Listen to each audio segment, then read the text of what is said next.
Hello, we're here today with a true Arizona drag racing legend, Mr. Randy Ingram. Randy, as you may remember, or many remember, was the shoe for Randy's Romper, and a great car. Many people today still have stories to tell about the legend of Randy, and he's a great guy. His family was deeply involved with him, supported drag racing, and we're happy to have you here today, Randy. Thank you. I'm glad to be here. Where were you born? In 52. Where? 1950, Fairbanks, Alaska. Oh my gosh. Yeah. My father was in the service, and so he was got stationed up there, and so my mother was pregnant, so she went up there with him, and then I was there, moved back when I was probably 3, something like that, 3 years old. So you were born as a polar bear, and you moved back. Polar bear. Moved Yeah, to Arizona. Yes. Did Yes. your dad get out of the Air Force and come back down here? Yes, yes, he got out of the Air Force and started with Carnation Dairies. He was with Arden Farms, and then Carnation bought them out, so he started with Carnation Dairies. And that's kind of what, how we had Carnation on the car, and that's kind of just, my father was a car nut. I mean, he came home one year with probably 13 different cars that he would buy. Carnation Dairies was on Central and Indian School, and he'd always go by Rudolph Chevrolet, which was down south on 70, and then it went to Courtesy.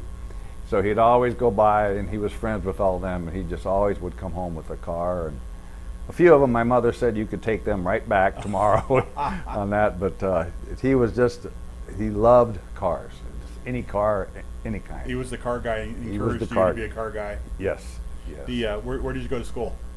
East High. Oh, what was it, the Longhorns or something like that? East High Longhorn. Yeah. Good memory right there. Yeah, well, yeah. I went to a rival school, but it's Yeah, okay. yeah. So when was your first car? When did you know you loved cars? Just through my father, when and all the cars he brought home. I remember one of he brought home a Stingray Corvette with the fastback, and my mother and him, or my mother and my father were driving, and the 3 kids, my brother and sister and I, were crammed back into that Stingray part of it. And there's probably right past Table Mesa Road when you're going up north, that long stretch like that down there, and he would always just see how fast it would go. And I think he got her up to about 100, 110 when my mother finally shut that way down on it. It's pretty bold back on those tires from those days. Yeah. Absolutely, he just loved it. He loved cars, and so that's kind of how I got involved in it, as far as because it was all him that got me into it, and so that was he always had something going on with cars. What was your first car? My first car was a '66 Camaro, a yellow one that he just from Rudolph or Courtesy when when he got that for me, and then for graduating I got a SS 396 with the cowl induction on the hood. When you gassed on it, the scoop would come up and down, and that's kind of what we were, How did your family involved in this? Because I believe it was a family, effort. But how did you, with your family, how did you involve into drag racing? Well, it was through my father, and so when we had the Camaro, when I had my Camaro, and so I was working with him, and he had a milk distributorship, and so the guy had a 55 Chevy sitting behind. He drove it back and forth to work every day, and on the column, 6-cylinder. And the whole time, my father kept saying, "We're going to get that car. We're going to get that car." And he kept always after the guy wanting to sell it. And he finally bought it for $200. Wow! And so then we got it, and then he painted it that lime green, or that wild green that no race car should be painted, they say. Lucky green. Yeah, lucky. But he painted it green through Carnation's body shop, and we just had he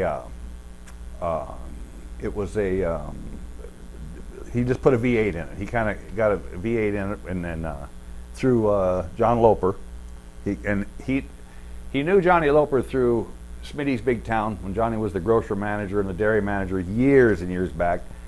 And then, so they kind of met and talked and everything. So when he decided to get the motor, he had Loper put the motor in it and stuff like that. And then we went out and raced it a couple of times.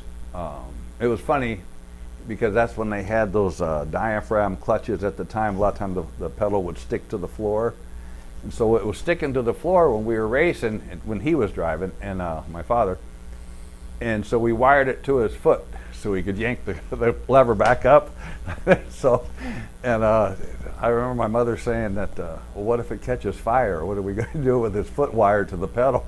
I said, well, we'll get him out of there somehow, you know. But that's kind of how it started. And then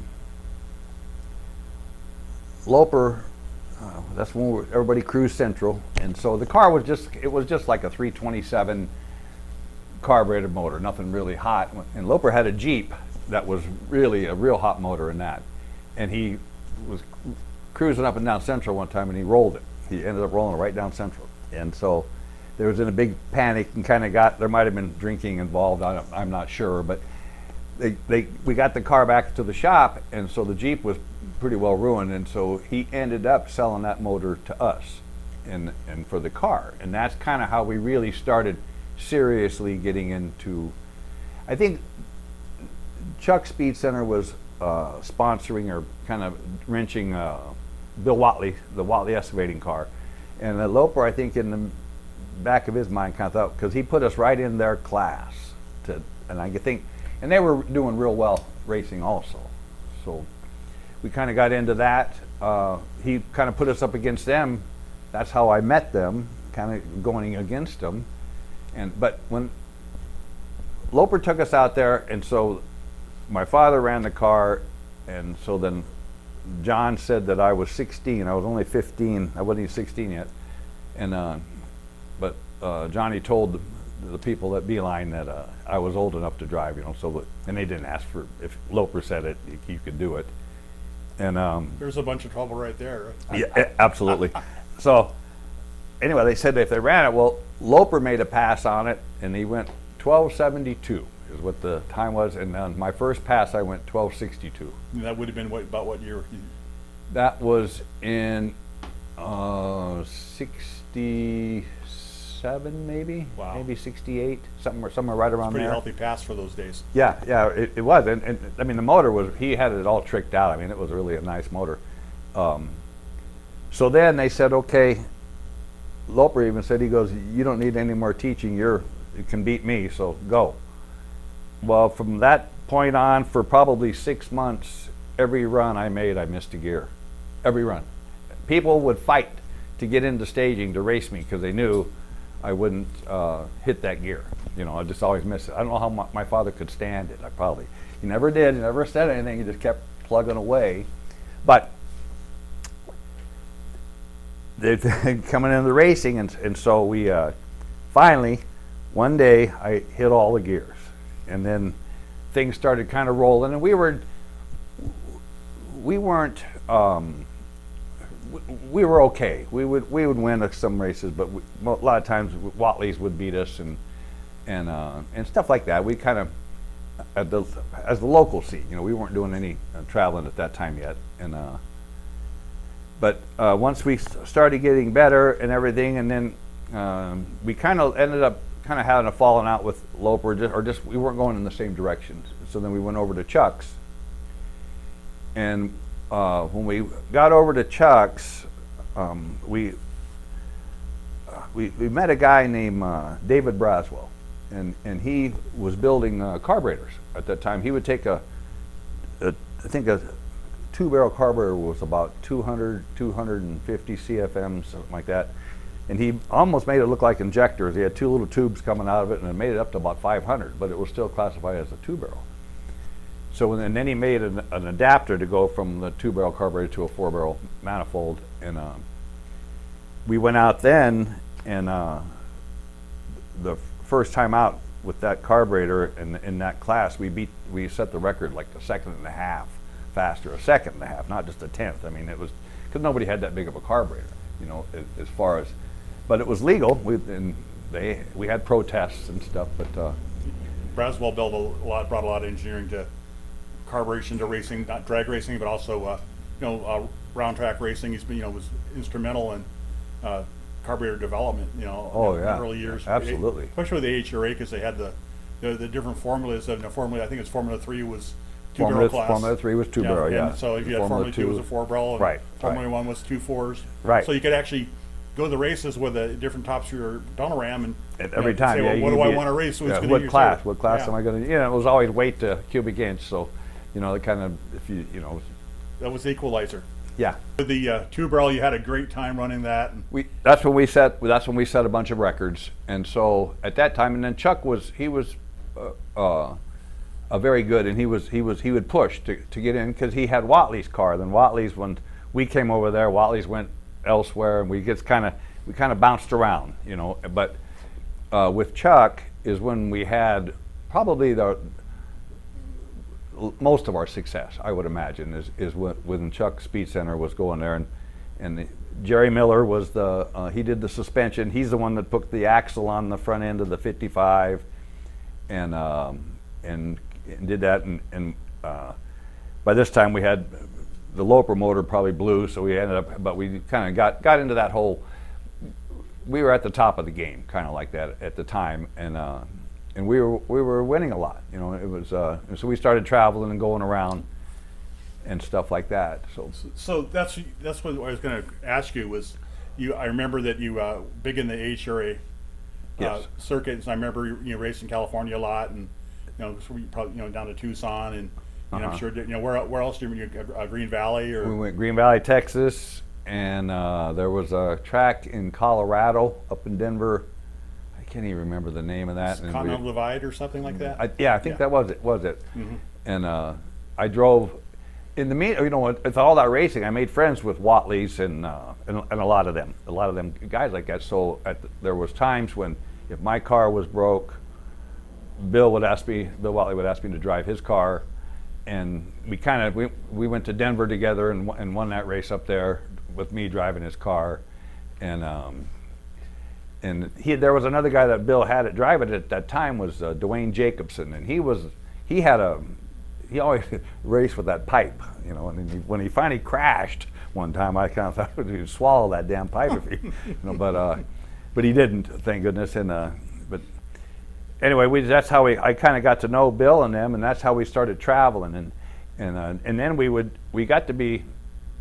My mother was always in charge of cooking, so when we'd go out to the races, she'd open up the trunk of the car, and there'd be all kinds of food and crock pots and things like that, so that the Watleys would eat. We'd all have, it was like a social event also. I think that's what made it so much fun. That's a great thing about drag racing is your competitors are also, in most cases, your friends. There are some people that just don't get along with each other, but when you really find out when you need something, they're there to help you. They really were.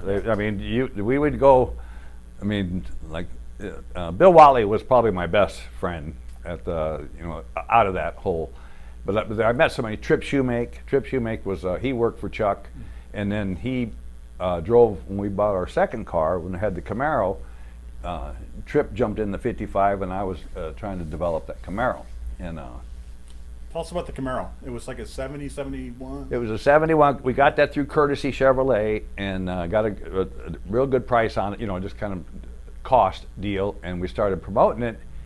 And back then AHRA, they got into a GT2 class, and but we could just never. We were never competitive with that. The suspension was horrible on it at first, and so then Jerry Miller and Tripp and I think a couple of they all worked on it and got it. They redid the whole torsion bars and all kinds of stuff there on the deal, and it started running.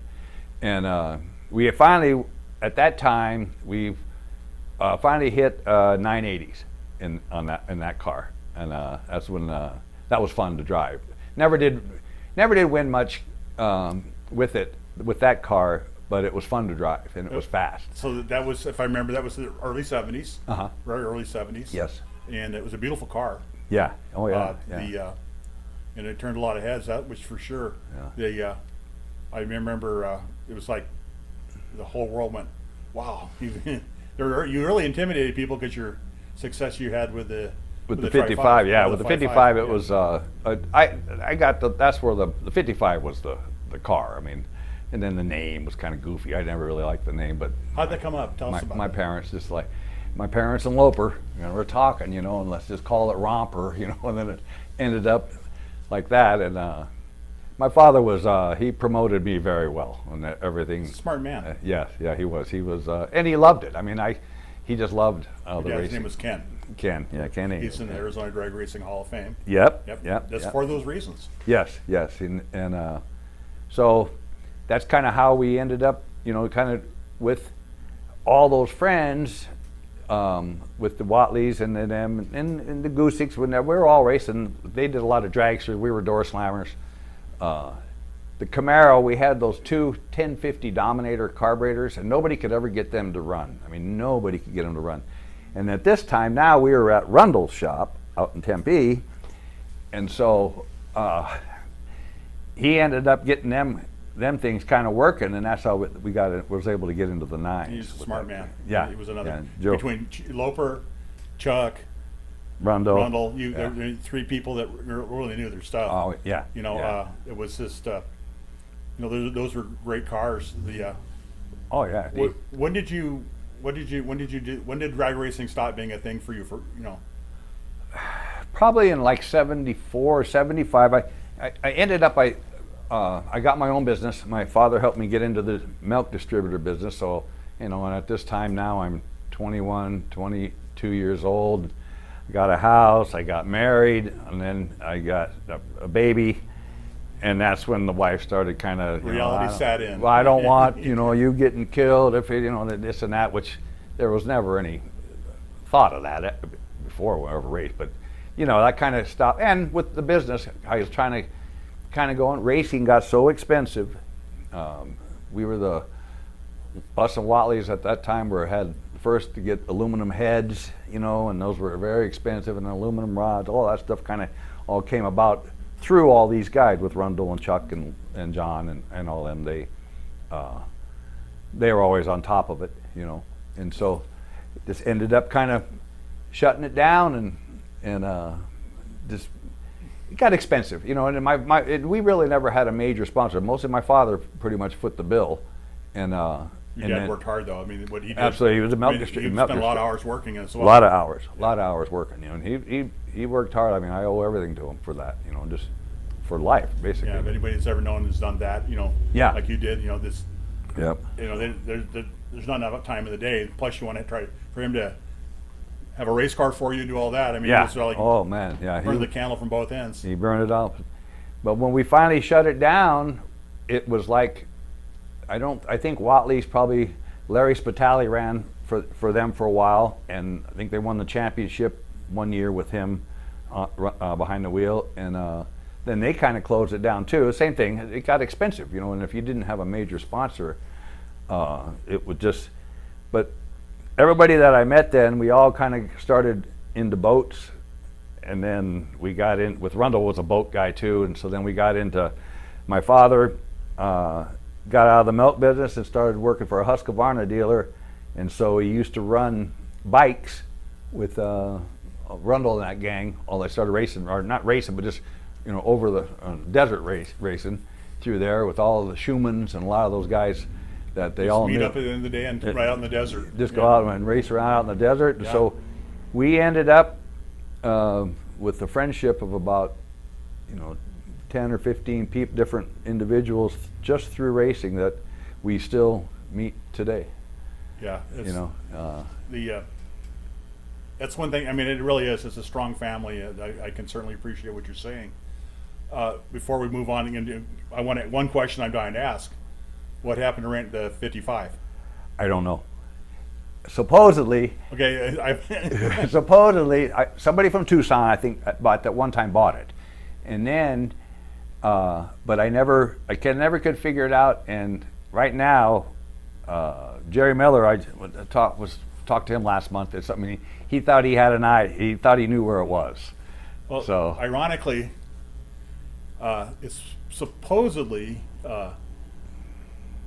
in a warehouse somewhere close to where the old Carnation sign was off I-17. That's Really? a rumor I hear. Really? Yeah. Really? The guy has a private collection, and or I know somebody that's tried to somewhat confirmed it, but but it's just it's a great story, no matter what. Yeah, yeah. I would like to try to. I'd buy it back if I could, but it depends. Well, there's a lot of people. I mean, you'd be in a bidding war because if that ever came public, I mean, you was so many funny. people with the car from those days.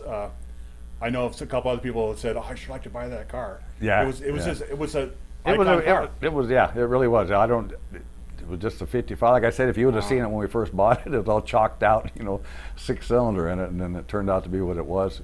What a beautiful car, though. Yeah, it was. So. So you moved on into other power sports boats. Was that Dune, and we went break out doing another 1,000 for the boats? Yeah, exactly. It ended up being expensive too, but we got into duning up in the sand dunes and running around like that. So we'd boat in the summer, and in the winter we'd go to the duning, where it was cooler. And we kind of did that for years and years and years. Then we kind of shut it all down, and then about 5 years ago I got into this Adobe Mountain Speedway, which is my son's father-in-law. It's his wife's dad, who he's into more of the circle stuff. And really the only circle racing that we ever messed around with was through Jerry Miller. We'd always go and support him and hang out with him because he was our friend, and stuff. So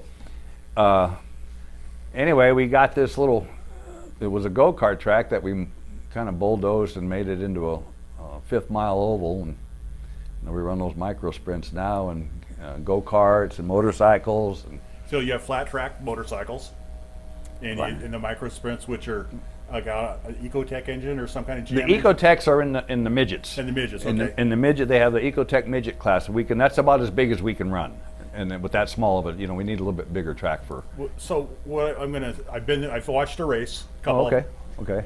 And my first one I saw, I think, was in Lemoore, California. We went to it's a smaller track that runs a lot of midgets and micro midgets and such. And I'm going, oh man, this can't be exciting. But when you get those cars on the track and they get going, Yeah, it's just as exciting as a sprint car race. Those guys are in the only the major difference is the driver hops out, they interview him, and his voice is still cracking, or her voice.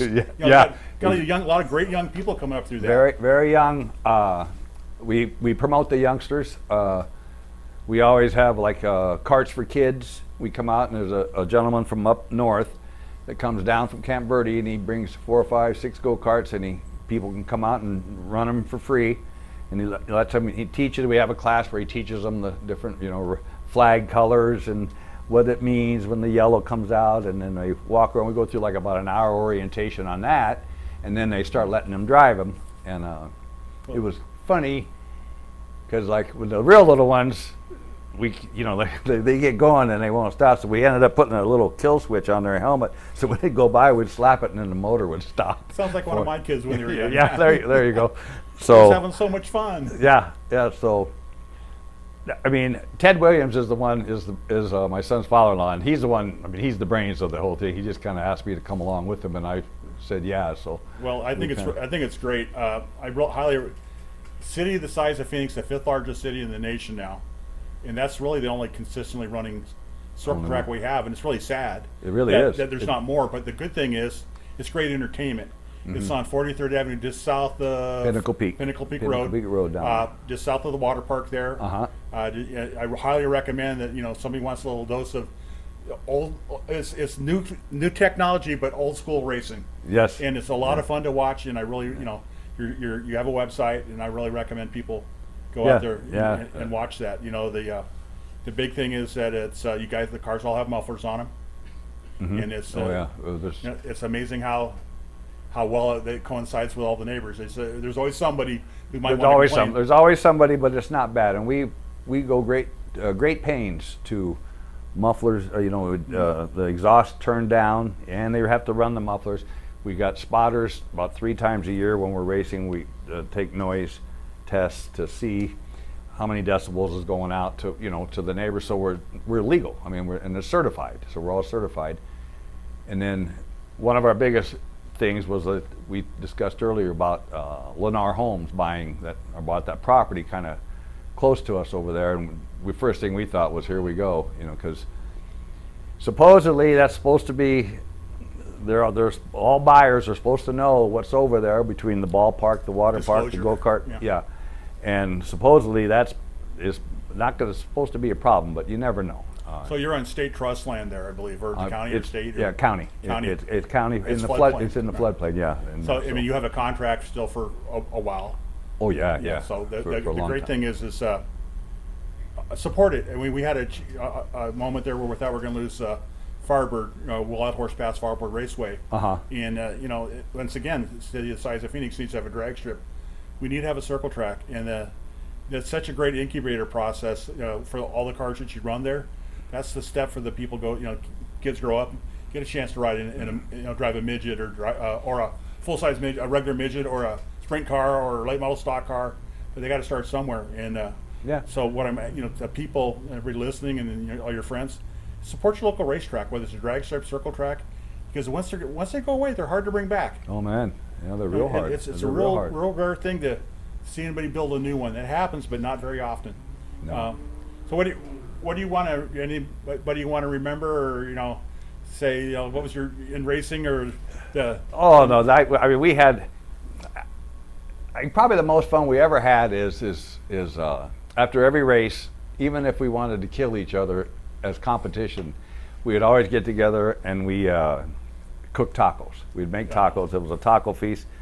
We're talking 15, 14 dozen, and a lot of people would come by, and there's might have been some drinking involved, but we would make those tacos, and my good friend Bill Wally, which he has just passed here not too long ago, just a few months back, and but he would do the cooking, and I would do the making. We used to just mash hamburger on a corn tortilla and cook it, Slab tacos, as my yeah, wife calls them. yeah. Those are the best, though. They were the best, Yes. the best there was, and but that's where it was, and I was glad to see because of the track, I saw Bill coming out there with different things, and we were talking, and if it wouldn't have been for that track, I was kind of, if it wouldn't have been for just the local guys that I ran around with. But your story is so great, and it's like, you're part of the heritage of, and you're a legend, and you're also a member of the Arizona Drag Racing Hall of Fame, and your story needs to be shared with people, and there's probably people that, whatever happened to, and here you are. Yeah, we lost a lot of it, like Trip Shoemake, and we lost him. He was one of the real close family friends. Good man. Yeah, he was, and he was very successful. He went on, to do a lot of real big things in racing, and I think he raced next door to our track out there. I think at the asphalt track. He loved go-karts. So Yeah. But anything fast, he anything wanted fast. a part of it. Anything fast, he'd be in. Everybody Trip, and definitely a legend that's not with us. But Yep. Thank you for bringing him up, because we people like him and Mark Niver and other people who aren't around anymore that we certainly miss, and they made racing good for all of us. Trip, what he did. Jerry Miller's another great guy. You bring him up, and I have, fortunately, about almost every week we get a small group of people together and we have dinner. He's one of the guys, and it's almost like a liar's contest. The first liar gets a chance. Exactly. Yeah. But no, Jerry's another guy that's done it all. And while people equate him to a circle tracker, but he's done a lot with drag cars, built things, built headers, built chassis, and roll cages, and he's still doing that. So, anyways, Randy, it's been really fun talking to you. Certainly I was one of those guys on the rail watching you race back then, and it's just my honor to sit here, and our honor that you came and joined us today. And you, Randy Ingram, you really are truly an Arizona drag racing legend. Well, thank you very much. I was very, very, very fortunate. Yeah. I was very fortunate to even have all this, and with everybody, I just loved it. So I'm glad you asked me here. I'm glad Bill asked me here to do this. So. Thank you.